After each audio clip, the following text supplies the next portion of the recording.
Salut les amis, c'est Kai.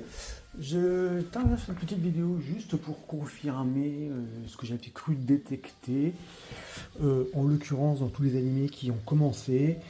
Je poursuis la découverte de Glouton et Dragon et les trois premiers épisodes sont toujours aussi sympathiques. Donc, faut bien admettre que c'est une série qui sort un petit peu du lot par rapport à tout ce qu'on a pu voir pour le moment. On est à un croisement de Gear of Lodos en mode paradis, enfin parodie. On a un petit peu du gourmet fantasy. Bon, le principe est assez rocambolesque, hein, parce qu'on a un groupe d'aventuriers qui vont dans un labyrinthe. L'une d'entre elles se fait bouffer par un dragon, en tout cas ingérée, puisqu'apparemment elle serait encore en vie, on attend de confirmer. Même si son frère semble avoir un peu oublié sa mission de départ.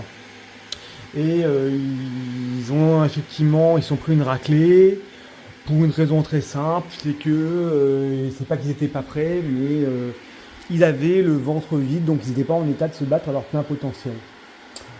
De fait de ce constat alarmant s'il en est, ils décident de retourner au plus dans le donjon pour sortir Farine de l'estomac du dragon. Et ils décident tout simplement de se dire on va faire quelque chose qu'on n'a jamais fait. On va se nourrir avec ce qu'on trouve au fur et à mesure qu'on avance dans le donjon. Et ils vont rencontrer Senshi, qui est un petit nain un peu spécialisé sur le sujet, qui effectivement va leur apprendre comment cuisiner tel ou tel monstre. Alors, derrière ce synopsis un petit peu what the fuck, il faut admettre qu'on est quand même sur de l'animation de bonne facture. Alors effectivement, je ne suis pas un gros fou de Netflix là-dessus. On a quand même à noter qu'il y a eu quand même plus d'1,5 million d'exemplaires de l'animé qui ont été vendus, en tout cas du manga qui ont été vendus au Japon. Alors, il a déjà reçu pas mal de prix. Et effectivement, on est sur un détournement historique assez fun, hein, l'Heroic Fantasy qui est bien détourné. Les personnages sont attachants, drôles, l'univers est riche et cohérent. Effectivement, ça reste relativement sympa. On a effectivement le premier épisode qui pose un peu les jalons de l'histoire, hein, de ce que je viens de vous évoquer comme synopsis, où ils découvrent leur premier plat. On en a un deuxième déjà où ils rêveraient de manger du basilic et les œufs de basilic parce qu'ils veulent du poulet, tout simplement. Ils veulent de la viande et du poulet. Donc ils vont se les affronter juste parce qu'ils veulent tester quelque chose d'à peu près normal. Ils vont après se taper une salle avec des pièges parce qu'ils doivent passer par une salle pleine de pièges.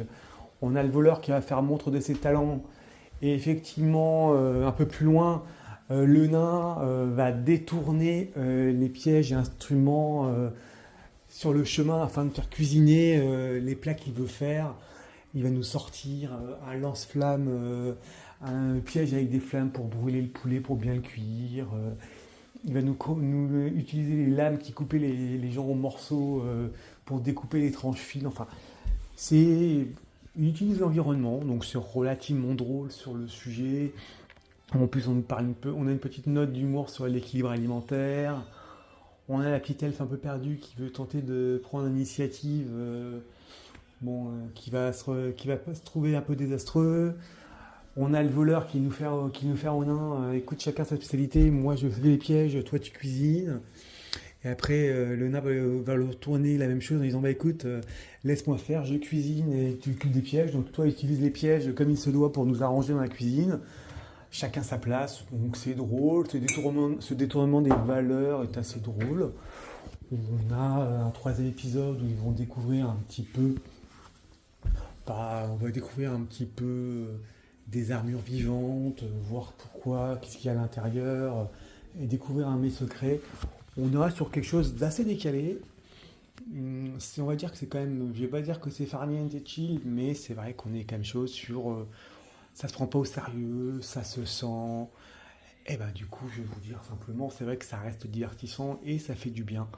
Donc quand ça fait du bien et que c'est divertissant, on ne peut que le recommander. Donc n'hésitez pas à aller voir Glouton et Dragon si ce n'est pas déjà fait.